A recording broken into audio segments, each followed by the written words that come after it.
안녕하세요, 캐드쟁이 AI입니다.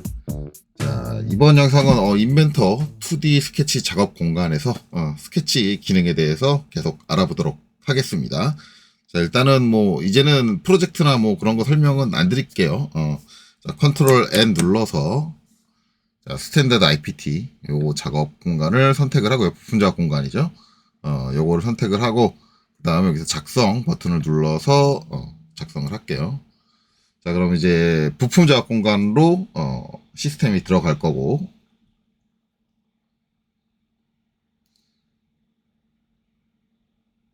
자, 다 오픈된 상태에서 이제 스케치 작업 공간으로 2D 스케치 작업 공간으로 들어가야겠죠. 그래서 저는 단축키 S를 이용을 해가지고 이렇게 2D 스케치 작업 시작이라는 이제 피처 명령을 실행을 했고요. 그 다음에 저는 늘상 이제 XY 평면을 가지고 했었죠. 그래서 XY 평면을 선택을 해서 저 2D 평면에다가 이제 2D 스케치를 들어간다. 자, 이제 선 쪽에서 이제 오늘이 아마 마지막 영상이 될 것 같아요. 여기 선 밑에 확장을 해보면, 예, 이제 선 중간점 선, 그 다음에 스플라인 제어 꼭지점, 그 다음에 스플라인 보강까지 했습니다. 그래서 오늘 할 거는 방정식 곡선과 브릿지 곡선 두 개를 할 거예요. 두 개가 무슨 연관이 있진 않아요. 이전에 이제 스플라인 같은 경우는 똑같이 스플라인인데 방식이 다르다. 그래서 이제 비교해서 보기 위해서 한 영상에서 다뤘는데, 방정식 곡선과 브릿지 곡선은 전혀 아무런 연관이 없습니다. 없음에도 불구하고 하는 이유. 브릿지 곡선이 이렇게 할 내용이 많지가 않아요. 너무 짧을 것 같아서 이거를 이제 한꺼번에 엮을게요. 자, 솔직히 말하면 이제 그 전에 나오는 방정식 곡선입니다. 방정식 곡선 마우스 이렇게 딱 갖다 대면 이렇게 이제 설명이 나오고, 마찬가지 이제 뒤에 가로가 없어요. 가로가 없기 때문에 단축키가 없다라는 걸 알 수 있습니다. 근데 이 방정식 곡선을 제가 꼭 할까 말까 되게 고민을 많이 했어요. 왜냐면 제가 실무에서 인벤터를 쓰진 않았습니다. 인벤터를 잠깐 비검토를 했던 적은 있어요. 이제 제가 다녔던 회사가 처음부터 3D CAD를 썼던 게 아니라 죄송합니다.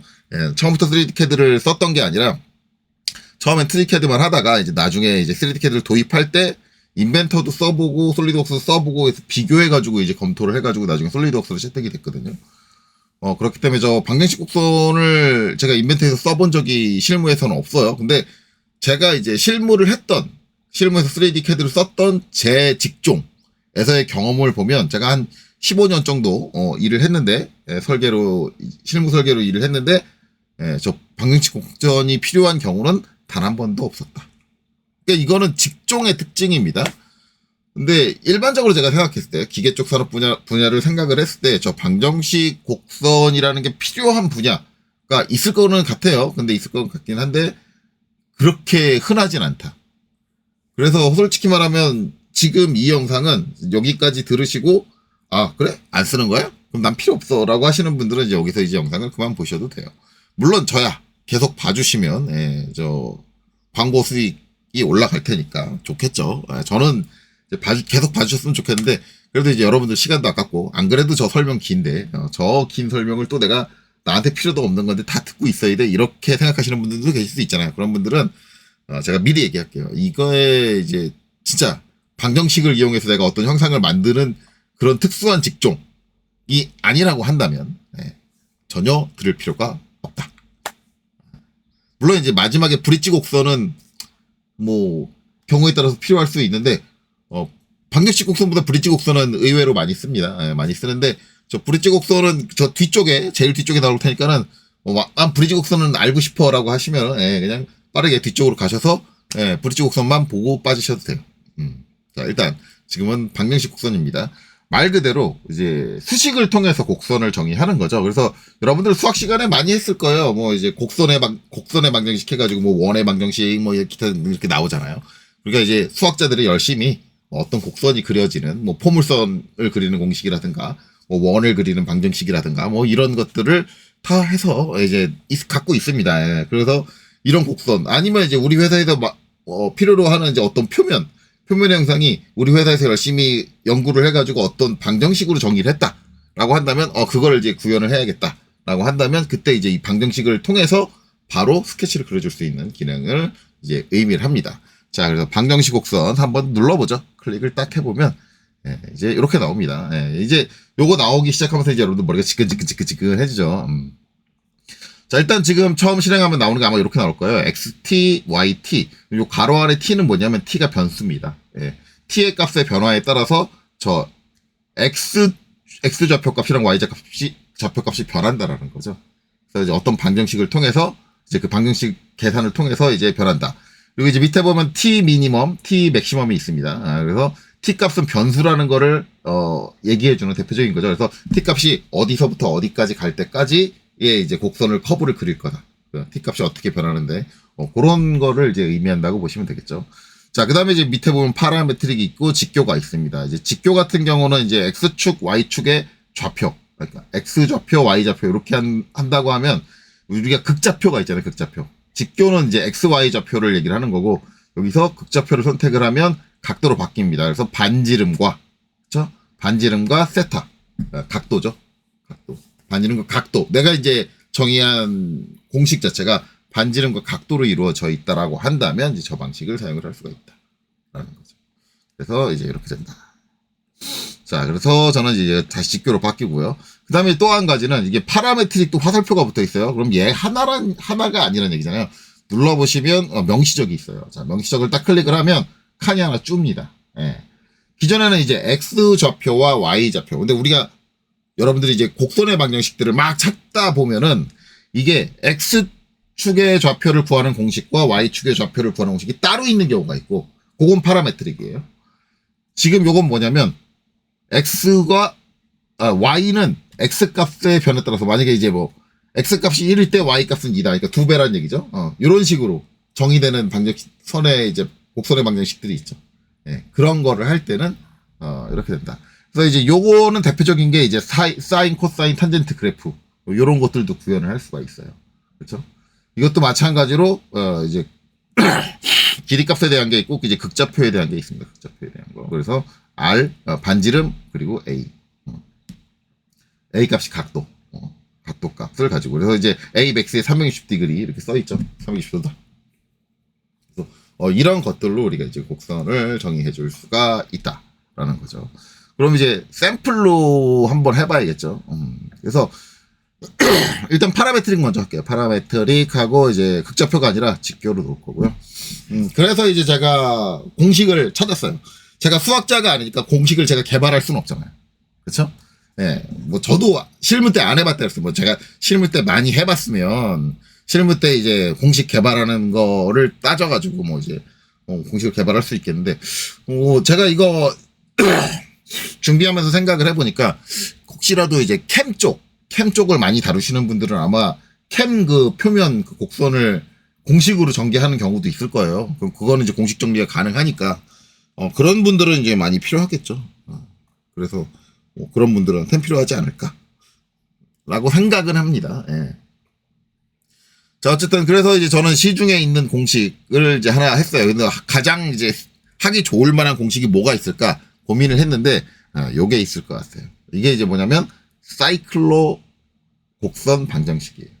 이거는 여러분들 저게 뭐야? 인터넷 검색해서 찾아보시면 돼요. 사이클로 곡선 방정식 하면 딱 나오고, 솔직히 말하면 지금 옆에 캐드 화면 떠 있는데 이게 나무 위키에서 검색된 화면을 제가 바로 띄우려고 그랬어요.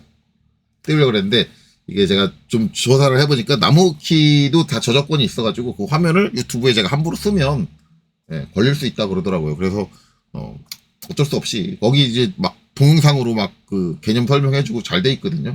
여러분들 나무 위키를 한번 찾아보세요. 어쩔 수 없이 그냥 열심히 노가다 뛰면서 이거 그려가지고 했습니다. 일단은 사이클로 곡선이 이제 요런 식이에요. 요런 식으로 이제 반복되는 건데, 이게 개념이 뭐냐면, 이거 이제 아마 기어 쪽에서 인벌루트 개념 설명 들으신 분들은 그거랑 약간 비슷할 거예요. 왜냐면, 이제 인벌루트가 이 원통이 있으면 하나 이제 인벌루트 우리 나사 스포기어 할 때 이빨 치원 그릴 때, 기준원이라고 하죠. 기준원이 있으면 기준원에서 실을 한 바퀴 감은 다음에 걔를 풀어요. 풀면서 실을 직선으로 만들어 놓고 이제 그 실 끝의 궤적이 인벌루트 곡선이 되거든요. 그래서 이제 원통에다 실을 감아서 실을 풀어가지고 이제 그 실의 끝점이 이루는 궤적을 인벌루트 곡선이라고 하는데, 사이클로이드 곡선도 똑같습니다. 원통에서 실을 풀어요. 푸는데 인벌유트하고 차이는 뭐냐면 인벌유트는 원통은 가만히 있어요. 원통은 가만히 있고 실을 푸는 거예요. 원통이 회전할 수도 없어요. 그냥 실만 푸는 거예요.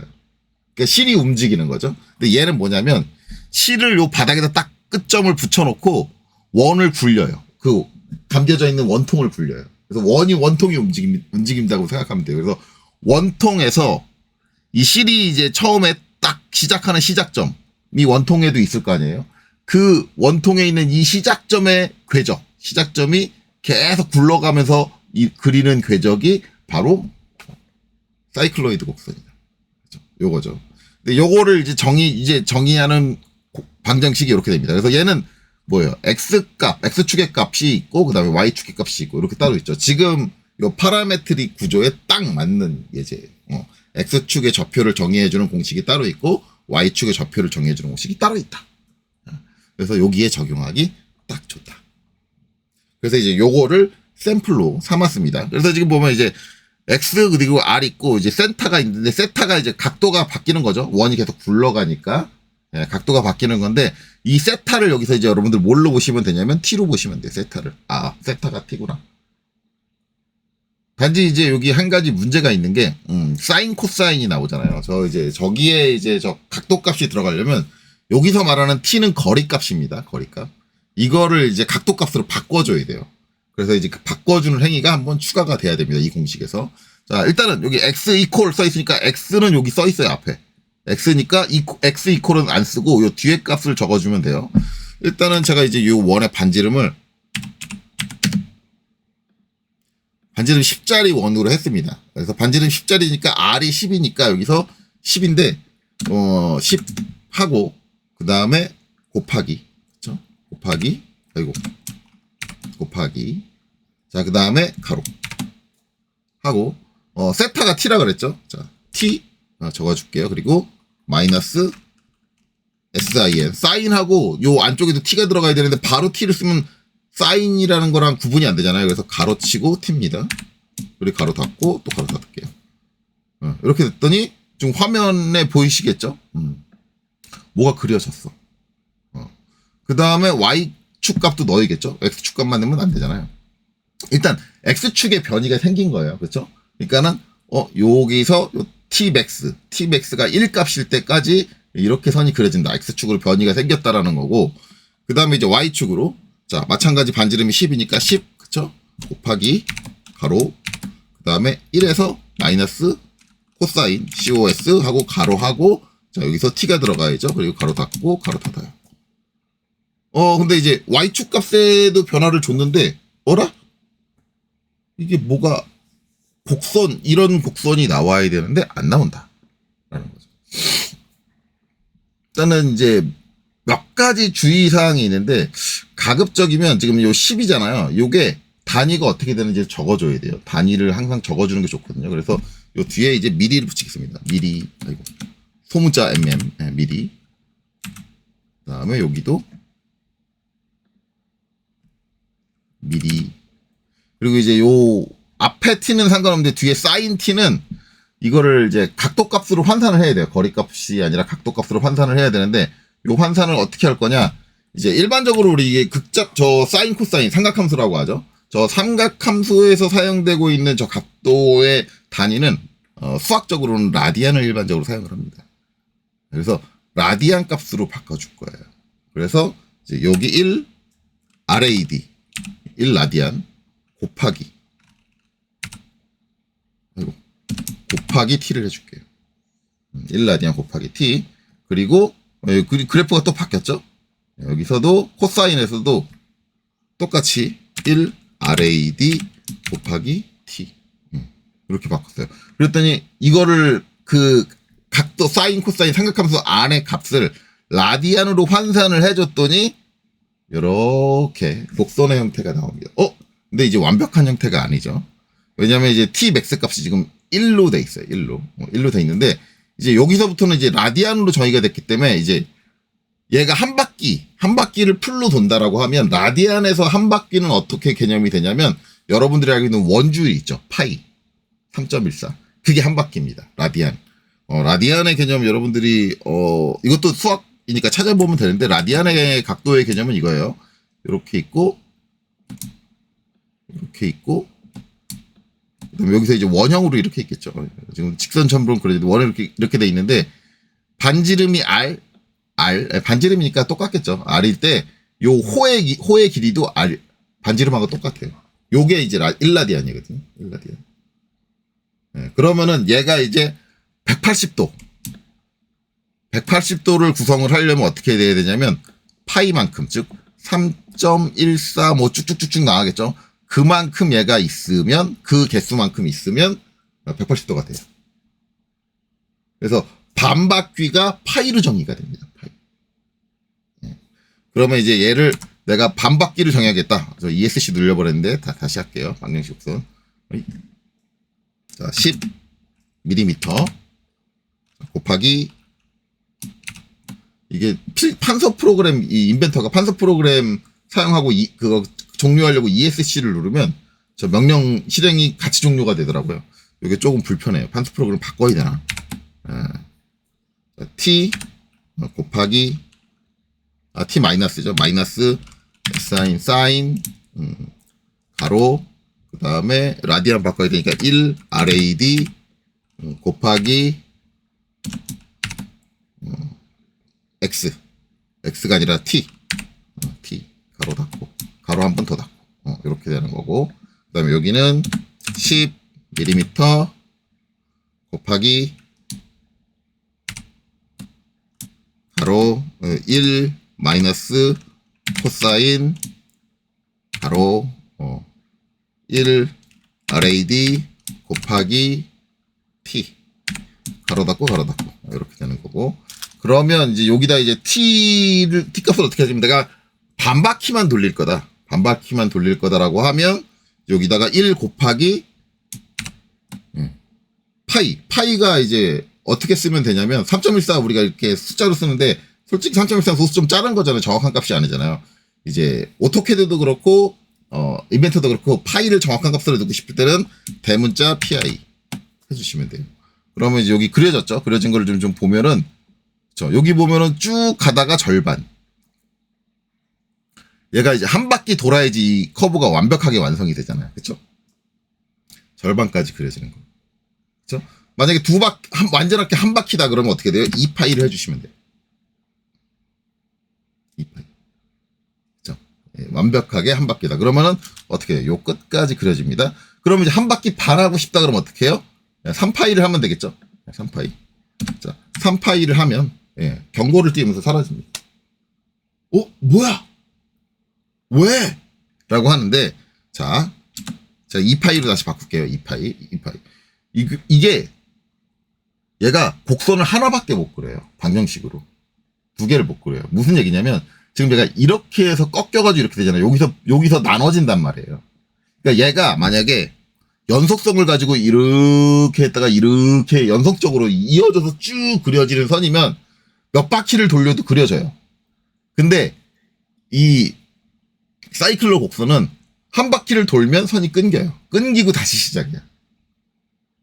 그러면 얘는 이 방정식으로 하나의 선만을 그려야 되기 때문에 두 개의 선을 그리는 건 안 돼요. 그래서 3파이가 안 되는 거예요. 두 개 그려달라고? 나는 하나 그려주는 애야. 왜 나한테 두 개를 그려달라 그래? 얘는 그러는 거죠. 하나만 해, 하나만 하고 나머지 필요한 거 똑같이 생겼을 거 아니야. 복사해서 써 이거지. 얘는 곡선을 하나만 그려준다. 그래서 연속성을 가지지 않는 선은 어딘가에서 저렇게 딱 끊겨야 되는 선은 거기까지 못 그립니다. 그리고 얘가 그릴 수 있는 단 하나의 객체를 그릴 수 있는 범위를 넘어서 변수값을 지정하면 안 그려줘요. 네, 무슨 말인지 아시겠죠? 자, 그래서 확인. 네, 이렇게 버튼을 눌러주시면 이렇게 곡선이 그려집니다. 그러면 여기서 이제 궁금한 거, 제 구속은 어떻게 되는 거야? 네, 구속은 어떻게 되는 거냐 한번 볼게요. 자, F8 눌러서 구속 조건을 보게 하면은 구속 조건이 아무것도 안 붙어 있습니다. 강사님 무슨 말씀하시는 거예요? 이거는 뭐예요? 저거는 원점 투영된 거고. 얘는 아무것도 없어요, 지금. 얘는 붙어 있는 구속 조건이 아무것도 없어요. 그러면 위치가 마음대로 움직여지고 이 형태가 바뀌어질 수 있느냐? 못 바뀌어집니다. 왜? 얘는 방정식에 의해서 정의가 된 거기 때문에 그 방정식 값을 못 바뀌어요. 단, 자, 내가 이제 요 점을 잡고 F9를 눌러서 보이는 거 꺼줄게요. 왜냐면 F8 눌러주면 얘가 선택되죠. 이 점이 선택되는 게 아니라. 자, F9 눌러서, 자, 구속 조건 보이는 거 꺼주고, 자, 요 점을 잡아서 제가 움직이려고 그러면 못 움직여요. 왜? 방금 전에 방정식을 썼잖아요. 그 방정식이 어딜 기준으로야? 원점, 제로점을 기준으로야. 그 방정식을 따르자면 이 원점에서 이 형상은 못 벗어나요. 자, 이게 이제 방정식 곡선의 특징입니다. 못 벗어나요. 만약에 이제 여기다가 뭔가를 하려면 어떻게 해요? 나 X축의 값을 좀 바꿔주고 싶은데 Y축의 값을 바꿔주고 싶은데 그러면 어떻게 해요? X축 값에다가 그만 내가 위치를 옮겨주고 싶은 만큼 뭐 더하고 빼고 해줘야지. 공식에다가 내가 해줘야지. 이렇게. 그쵸? 자, 그렇게 되는 거고. 자, 그 다음에 반대쪽 점. 반대쪽 점은 잡아서 움직이면 움직입니다. 단, 원점이 고정된 상태, 처음 시작점이 고정된 상태에서 뭐만 바뀐다? 각도만 바뀐다. 이게 방정식 곡선의 특징이다. 예. 그러니까 시작점은 절대 못 바꿔요. 예. 그 방정식에서 그 점에서 시작하게 공식이 짜져 있으니까. 그리고 이 형상도 못 바꿔요. 형상도 못 바꿔요. 형상 아무리 잡아당겨도 형상은 안 바뀌어요. 왜? 방정식에 의해서 정의됐기 때문에 방정식을 바꾸기 전까지는 안 바뀌어요. 대신에 뭐예요? 얘가 지향하는 이 그래프가 지향하는 이제 지향선 그의 각도는 바꿔줄 수 있다. 그렇게 이해하시면 돼요. 아, 이런 특징을 가지고 있구나라고 이용해서 잘 활용하시면 돼요.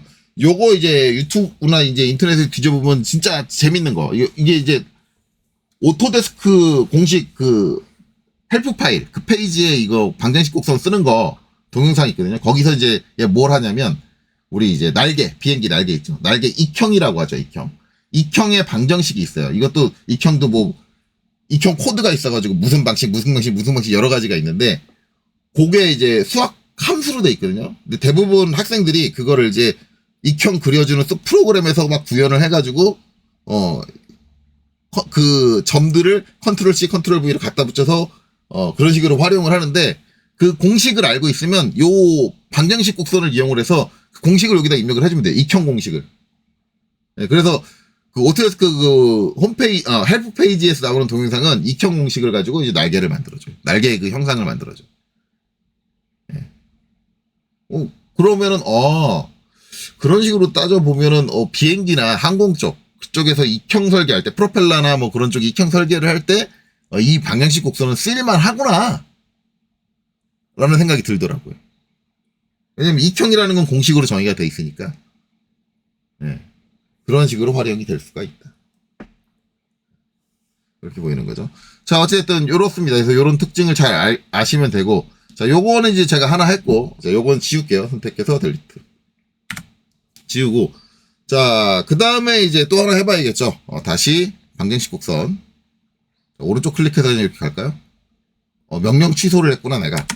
그럼 저렇게 하면 못 가겠네요. 방정식 곡선 클릭을 하고 그 다음에 이제 우리가 해야 되는 거 파라메트릭 말고 명시적. 명시적이에요. 이거 가지고 이제 해야 되는데 요거 이제 우리가 이제 사인 코사인 탄젠트 요 그래프 그릴 수 있잖아요. 그거 한번 해보면 뭐 간단하죠. 이제 y는 사인 x. 굳이 제가 여기다 뭐 공식 정리하고 안 띄워놓는 게 우리가 어차피 사인 x일 때 어떻게 그래프가 바뀌느냐. 사인 그래프 그리는 거 아니에요. 코사인 그래프. 그래서 이제 어떻게 해요? sin. 그리고 가로치고, x. 그리고 가로 닫아요. 근데, 안 그려져. 일단은 이제 여기 느낌표 떠 있어요. 느낌표 떠 있는 거 딱 클릭을 하면 뭐라고 되어 있냐면, 이게 단위 오류가 있습니다. 길이의 단위가 필요합니다. 그러니까 제가 말씀드렸잖아요. 이게 이제 직교로 해놓으면, 길이 값이에요, 길이 값. X축의 값, Y축의 값이에요. 네, 그렇게 되기 때문에 저기 각도가 들어가야 되잖아요. 그러니까 이게 각도가 아닌 거지. 그러면 우리가 아까 썼던 걸 한번 생각을 해보면 어떻게 했냐면 1 RAD, 라디안. 1라디안을 했고 거기다가 곱하기. 그리고 를 했어요. 그리고 했는데 여전히 아무것도 아닌 거죠. 저 이제 여기서 이제 멘붕 왔어요. 왜 이래? 근데 이제 제가 이제 오토데스크 홈페이지에서 그 공식 정리되어 있는 게 있거든요. 그 헬프 파일에. 거기 찾아봤더니 이런 걸 해주라고 그러더라고요. 나누기 1mm. 요거 할 때마다 이상하게 저게 튀는데, 잠깐만요. 다시 1 RAD 곱하기 그 다음에 X 그리고 요거 그냥 가로로 닫으면 다시 빨개지거든요.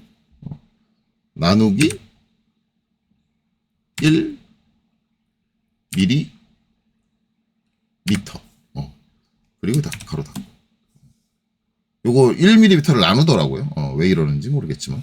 어쨌든 요걸 해주고 나서 여기 확대해 보시면, 요렇게 생겼죠. 그래서 이제 요 거리값을 환산하기 위해서, 이 1mm가 추가적으로 더 필요한가 봐요. 아까 우리가 이제 사이클롭 방정식 할 때는, 나누기 1mm가 없어도 잘 됐는데, 저게 더 추가적으로 필요하다. 라는 거죠. 어쨌든 얘도 이제 어차피 각도에 연결된 거니까 이제 각도 값을 주면 1 곱하기 파이 pi 하면 이게 이제 반바퀴죠. 반바퀴일 때 사인 두 바퀴 한 바퀴일 때 2pi죠. 이렇게 됐어요. 이렇게 해서 이렇게 왔어요. 근데 얘는 아까 3pi부터 안 됐잖아요. 이 사이클로 곡선은 얘는 돼요. 자, 4pi 해볼게요. 4pi 하면 이렇게 되죠. 왜냐하면 아까 제가 얘기했잖아요. 연속성을 가지는 곡선이다. 그럴 땐 된다. 얘는 각도를 몇 바퀴를 돌려도 계속 그려줘요. 사인 곡선. 확인. 왜냐하면 얘는 끊어지지 않은 한 선으로 계속 그려주는 게 가능하니까. 자, 그 다음에 이제 코사인 해볼까요? 자, 방정식 곡선 반복해가지고 아까랑 똑같이 이제 방식을 알았으니까 COS 코사인 가로. 자, 그 다음에 1 RAD 라디안, 그쵸? 1 RAD 하고 그 다음에 곱하기 X, 그쵸? 그냥 X만 했으면 문제가 있었죠. 나누기 1 미리 미터. 그리고 가로 닫고. 그 다음에 값을 얘도 2파이 할까요? 2파이. 2파이가 4파이. 4 곱하기 pi. 할까요? 그쵸? 그러면 확인. 정확하게 이제 반대 위상으로 코사인 그래프가 그려집니다. 그럼 이제 하나 남았죠. 탄젠트. 탄젠트 그래프도 해봐야 될 거예요. 자, 방정식 곡선. 자, TAN. 그 다음에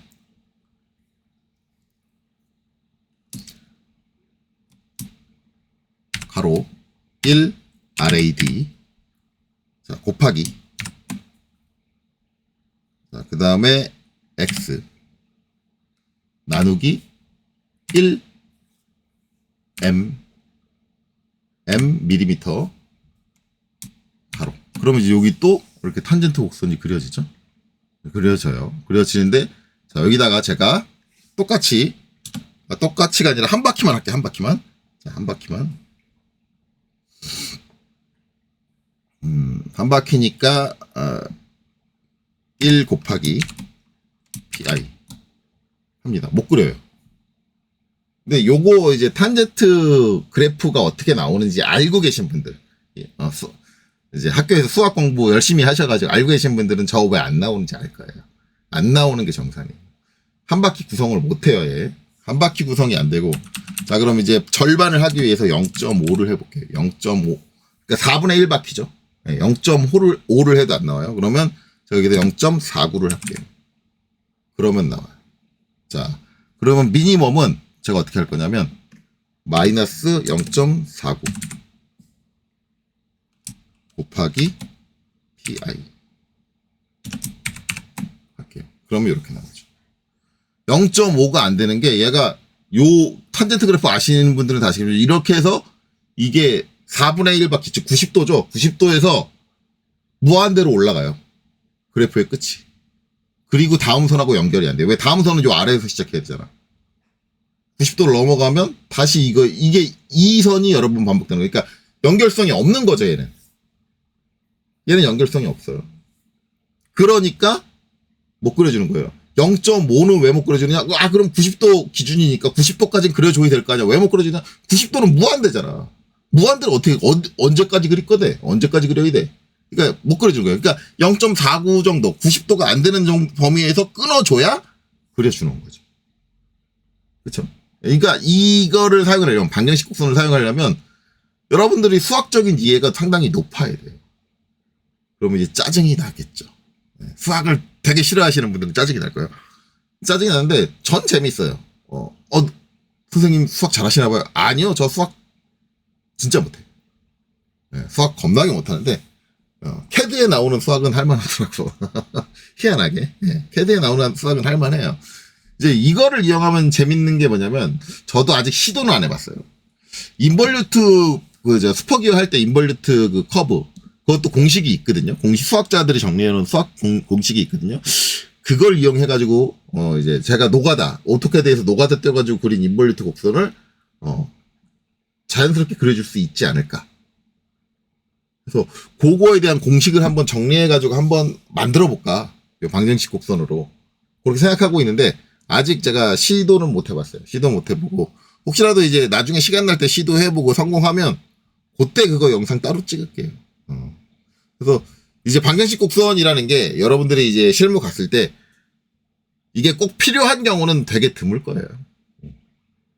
되게 드물 거고, 그렇기 때문에 이걸 뭐 꼭 알아야 된다? 저 그렇게 생각하진 않는데, 그래도 가다 보면 어떤 분들은 필요하신 분들이 있을 수 있으니까 그분들이 봐라 라는 개념으로 이렇게 할 수 있다 라는 개념으로 했습니다. 자, 그래서 요거 확인 눌러가지고 이렇게 끝낼게요. 끝내고, 자, 방정식 곡선은 이제 요걸로 끝냅니다. 끝내고 이제 마지막으로 해야 될 게 브릿지 곡선이죠. 브릿지 곡선. 브릿지 곡선 하기 전에 이제 여기서 호를 이용해가지고 호를 좀 만들게. 호 해가지고 이제 아무데나 빈 곳 찍고, 호가 실행 안 됐네. 호 클릭해서 실행하고 찍고 끝점 찍고 이제 커브를 요건 요렇게 놓을게요. 요쪽 방향으로. 그리고 이제 대충 해가지고 아직 명령 종료 안 됐죠? 자, 여기서 한 이 정도 찍고, 그 다음에 이쪽 커브는 이 정도 찍고, 얘는 커브를 이렇게 놓을게. 이렇게 놓고. 브릿지 곡선. 브릿지 곡선은 이제 끝과 끝을 이어주는 곡선을 얘기를 해요. 그래서 이제 한번 해보면, 여기서 브릿지 곡선, 와보면 이제 마찬가지에도 가로치고 나오는 거 없죠? 가로치는 거 나오는 거 없으니까, 그냥 클릭해서 실행하시면 돼요. 단축키는 없다. 만약 자기가 단축키 필요하다 그러면 내가 만드시면 되겠죠? 그래 놓고, 자, 이 선 선택하고, 이 선을 선택하면, 자, 그 사이를 이렇게 이어서 곡선을 만들어준다. 그쵸? 만들었어요. 자, 요거 다시 지울게요. 근데 왜 하필이면 이렇게 이어? 브릿지 곡선. 자, 여기 선택하고, 여기 선택하면 어떻게 이어요? 이렇게 이어져. 요거, 눈썰미 좋으신 분들은 이해하셨을 거예요. 무슨 얘기예요? 선을 선택할 때 브릿지 곡선을 해가지고 선을 선택할 때 내가 이 선의 중앙을 기점으로 해서 이쪽을 선택했냐 이쪽을 선택했냐에 따라서 어느 쪽으로 연결할 거냐가 결정이 난다는 얘기예요. 얘는 이것만 주의하면 돼요. 내가 이쪽 선택하고 이쪽을 선택했으니까 여기랑 여기랑 이렇게 이어주는구나. 그냥 이렇게 이어주는 게 다예요. 이어주는 게 이제 이것도 이제 위치 관계에 따라서 이어주는 게 다르지. 얘는 이렇게 뾰족하게 이렇게 해줬는데, 왜냐면 접하는 식으로 나가려면 이렇게 갈 수밖에 없어요. 지금 이 상태에서. 근데 얘가 좀 이제 이렇게 가서, 요 끝점을 잡아가지고 좀 이렇게 옮겨주면, 끝점하고 얘하고 뭐가 걸렸나 보네. 구속이 걸렸나 보네요. 왜 구속이 걸렸지? 자동 구속이 걸렸어요. 간혹가다 이럴 때가 있어요. 원치 않는 구속이 걸릴 때가. 자, F8 눌러서, 구속 보여라. 그거 안 되네? 떨어졌다. 자, 요렇게. 그렇죠. 그럼 구속 안 걸렸는데 왜 따라 움직였지? 뭐 같이 선택돼 있었나? 자, 요렇게 좀 빼주고 나서 브릿지 한번 해볼게요. 브릿지에서 얘하고 이어. 그래도 이렇게 입네? 이게 이제 요렇게 자연스럽게 이을 때가 있거든요. 요렇게 꺾이지 않고. 좀 더 빼줘야 되나? 이제 곡선이 이어질 수 있을 만한 그런 적당한 커브가 이루어져야 돼요. 이루어져야 되는데 요렇게 완만하게 떨구면 제대로 되려나 그렇지? 찍고 찍어. 아이고. 브릿지 곡선 찍고 찍어. 네, 그쵸. 요렇게 하면 요렇게 매끄럽게 이어지는 거. 그래서 이제 두 점 사이의 관계가 이제 저렇게 매끄럽게 있기 힘들다. 어차피 이제 여기 만나는 데는 방향성이 접하는 식으로 가야 되거든요. 그렇다 그러면 이제 아까처럼 꺾어서 들어가고 이제 이렇게 자연스럽게 연결하기 좀 좋은 상태다. 라고 하면 이렇게 들어간다. 라는 거죠. 뭐 이거를 제어할 수 있는 뭐 별도의 옵션이라든가 아까 상황이 안 돼도 무조건 꺾어. 무조건 이제 바깥쪽으로 이제 저렇게 매끄럽게 연결되게 꺾어. 뭐 그런 것들을 제어해 줄 수 있는 옵션이 있으면 좋겠는데 그런 옵션은 이 명령을 실행했을 때 전혀 보이지 않아요. 이걸 실행했을 때 첫 번째 곡선 선택해라. 이게 다거든요. 그다음에 두 번째 곡선 선택해라. 이게 다예요. 여기 사이에서 어떤 제어? 그런 건 없어요. 그리고 이제 요 브릿지 곡선을 통해서 만들어졌다라는 건 구속 조건이 이렇게 들어가죠. 브릿지 곡선에 관련된 구속 조건. 그게 이제 여기 있는 요거죠, 요거. 그래서 요거는 부드럽게 G2라는 개념으로 들어갑니다. 부드럽게 G2라는 구속 조건이 들어가요. 그래서 저거는 이제 곡률에 대한 이제 그걸 또 여러분들이 공부하셔야 돼요. 이게 뭐 G1, G2, G3 뭐 이런 개념들이 있거든요. 그거는 이제 별도로 인터넷에서 검색해서 한번 찾아보세요. 곡률에서 이제 부드럽게 뭐 G1이냐, G2냐, G3냐. 근데 이제 얘는 G2 조건으로 저렇게 들어간다. 곡선이. 이렇게 이해하시면 되죠. 얘는 이제 별도로 할 수 있는 게 없어요. 뭐 얘가 뭐 제가 뭐 제어할 수 있는 게 아까도 얘기했지만 아무것도 없고 만약에 이제 이 원의 위치가 완전하게 고정이 돼 있고 그다음에 원의 반지름까지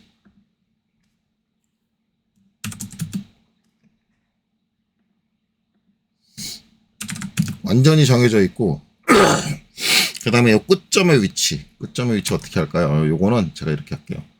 여기서 수평 구속 조건으로 요 점하고 원점을 수평으로 엮고 그 다음에 요 점하고 여기 원점을 수평으로 엮고 그 다음에 치수 눌러서 여기 각도를 줄게. 아이고